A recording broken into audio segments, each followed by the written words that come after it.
Hi everyone, welcome to మన ఊరు వంటిల్లు. ఇవాళ మన ఊరు వంటింట్లో గోధుమ రవ్వతో కట్టె పొంగల్ చేద్దాం రండి. ఈ కట్టె పొంగలి చాలా హెల్దీ అండ్ చాలా ఈజీగా చేసేసుకోవచ్చండి. కుక్కర్లో చాలా త్వరగా అయిపోతుంది.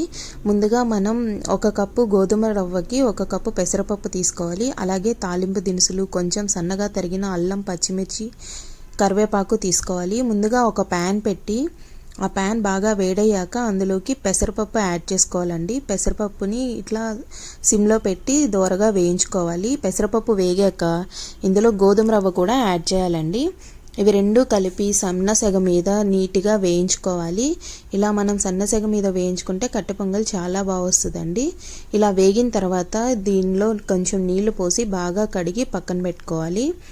ఇలా బాగా కడిగి పక్కన పెట్టుకున్న పెసరపప్పు ఇంకా గోధుమ రవ్వని ఒక కుక్కర్లోకి తీసుకొని 4 కప్పుల నీళ్లు పోసి పొయ్యి మీద పెట్టుకోవాలండి. ఇందులో కొంచెం సాల్ట్, అలాగే కొంచెం చిటికెడు పసుపు కూడా యాడ్ చేసుకొని మనం కుక్కర్ విజిల్ పెట్టుకోవాలండి. ఇది జస్ట్ 1 విజిల్ వస్తే సరిపోయిద్దండి. మీరు ఇలా కుక్కర్లో కాకుండా విడిగా అయినా ఉడికించుకోవచ్చు, ఏమీ ప్రాబ్లం లేదు. ఇలా 1 విజిల్ తర్వాత ఇలా ఉడుకుతుందండి. ఇప్పుడు దీనిలో మరి కొంచెం నీళ్లు పోసి సన్న సెగ మీద ఉడికించుకోవాలండి. ఇలా బాగా దగ్గరికి ఉడికించుకోవాలి. దాని తర్వాత ఒక తాలింపు గిన్నె తీసుకొని మనం తాలింపు పెట్టుకోవాలండి. ఈ పొంగల్కి తాలింపు నెయ్యితో పెట్టుకుంటేనే చాలా బాగుంటుందండి.